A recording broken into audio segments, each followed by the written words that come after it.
Ay mga be, this is Mikay TV, a day in my life as a content creator / student at the age of 10. Kaya naman mapapasabi ka na lang talaga dito ng ay, grabe ba?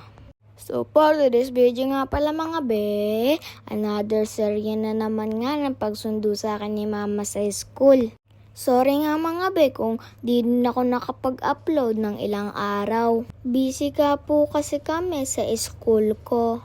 Kaya naman, sorry nga mga be, hayaan nyo na lang.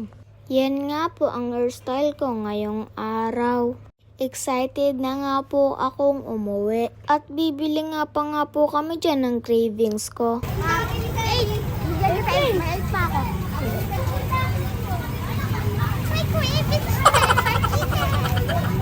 Ang cravings ko nga po is fried chicken. Bakit po kaya pag sa bahay ikaw maghapon nakaupo, hindi nakakapagod, pero pag sa school, nakakapagod?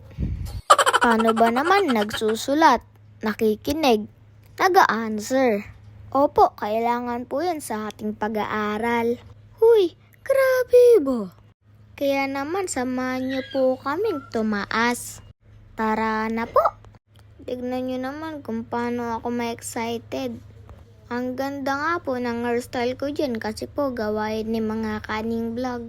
Hindi talaga mapigilan mapatalon kasi nabili yung cravings. Kayo rin ba? Ano ba naman yan? Uwi na nga tayo. Uy, grabe ba? Naglalakad nga po kami dyan.